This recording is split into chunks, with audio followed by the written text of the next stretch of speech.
Spinney from Fraserway RV here on Stony Plain Road in Edmonton. And today I just want to talk a little bit about the Bigfoot trailer, which are made in Armstrong, BC. And they're probably really the last trailer you'll ever have to buy. They rate these up to -24. And some of the things about them that I really like is this two-piece high-end fiberglass clamshell design, which gives us the only seam in the whole place. And literally, you could take this either half and put it in the lake and it'll float. It's like a high-end boat. It'll float out to the ocean if you let it. Don't recommend doing that because it's a kind of trailer that is meant to last, be the last one you'll ever have to buy. And it is a Canadian-made product. A couple other things. They also have a high-end styrofoam insulation that insulates the unit, and that's one of the reasons, along with no seams, you can't buy anything with a slide in a Bigfoot because that it affects the construction. So there's no, it's also a heated and enclosed underbelly, so it's going to give you that true all-season unit if you're looking for that. Maybe you like to go skiing with the kids or things like that. You won't have any problem in a Bigfoot. You know, as far as other comparable things in the market, no slides, and they're built to withstand our climate. And another thing, a few more things, the high-end fiberglass, like look at this. This storage compartment in a 25-foot trailer, look at that. I mean, that is as big, it's kind of like a big fifth wheel with a pass-through storage. That has as much capacity. Nice little LED light here, so if it's dark out, you can see what you're doing. And LED lights throughout the unit, and they draw very little juice and work very well. Nice part about this too is your docking gear, your landing gear, is all power on these.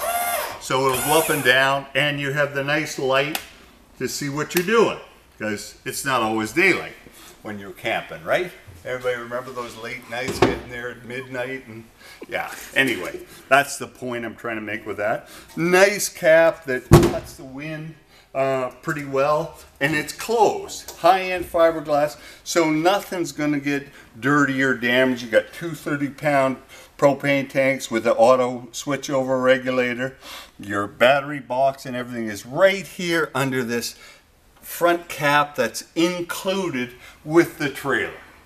And then it closes up and locks in like that. Nice and slick and easy. Simpler is better. Anybody ever hear the KISS principle? Keep it simple. You know, stupid is the last one, but we don't want to use that because I know none of you are.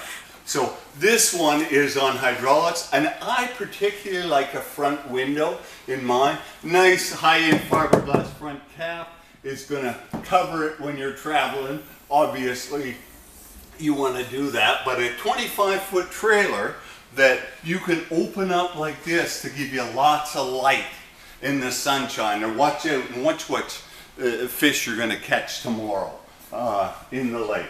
Certainly, it's a manual awning as well. Okay, nice part about a manual awning is that it has more adjustment points all the way up and down, so you can make it higher or lower. Secondly, you can remove it either leg and you can put it right into the ground. Maybe you're staying somewhere for a week or a month and you want to make it more like the home. So you put it right down. So say that's the windward side, the wind's blowing this way. You can tag them both into the ground, put them right down to the lowest. So this just acts like a windbreak for you and gives you a nice little room here, because it is a 25-foot trailer without a slide. So you know, it might, you know, you get a lot of socked-in days. It may seem like it's a little small for you, but this will just help alleviate that, and that's really it in a nutshell, really, on them. They're so don't rule the fact that it's not a power awning.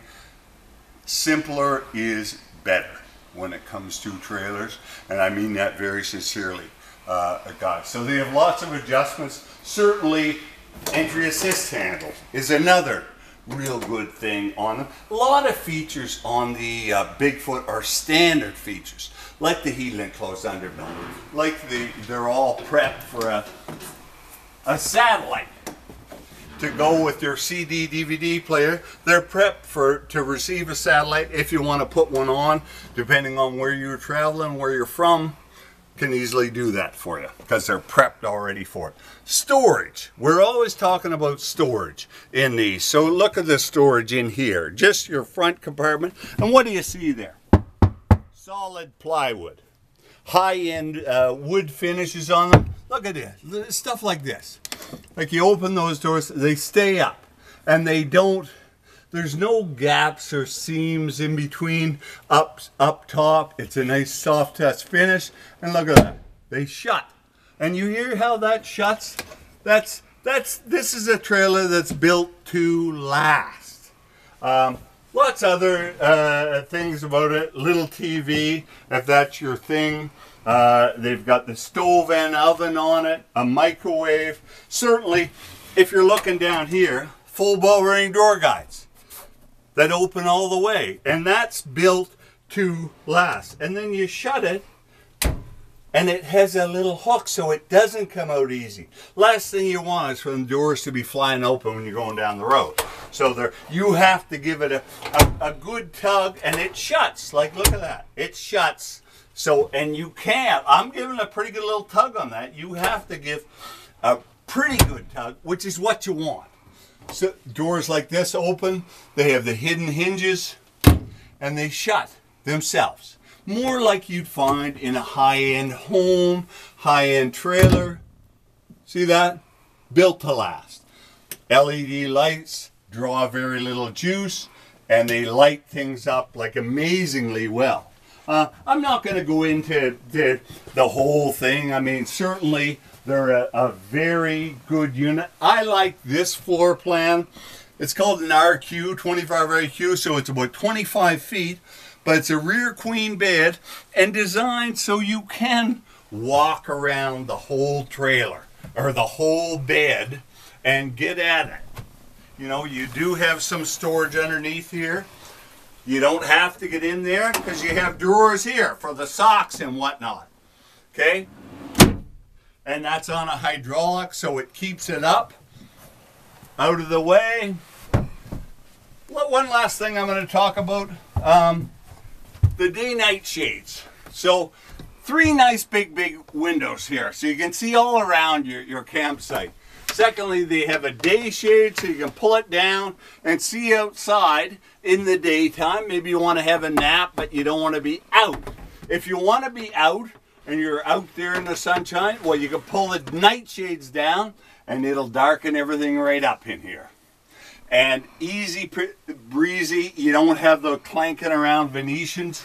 And when you're finished with your nap, you can open it up and there you go. Everything's back to the way it was, and you're watching the fish jump, and I'm going to catch that one there tomorrow. And lastly, I guess, or not lastly, there's many other things to talk about, but LED reading lights, just here, right where you'd want to have them. A lot of other things are standard. High output fan that really suck a lot of the hot air out, the elements out, without drawing a lot of juice. That'll run right off the battery. So no worries, you don't need a 110 plug, or you get your generator fired up, and they work amazingly well. Combined with the insulation and construction of the Bigfoot that keeps the elements out. So the hot air in the summer, going to keep it a little cooler, maybe with just your fantastic fan run. And certainly in Canada, we do have some of those 30 below times that the furnace is going to be running a little more, but it'll certainly help with the construction and the clamshell design of this Bigfoot and a high-end styrofoam insulation in between, along with the heated enclosed underbelly. More of a true all-season unit. Okay, so I want to thank everybody for watching. This is Neil signing off from Fraserway RV in Stony Plain Road, Edmonton. Have a good day.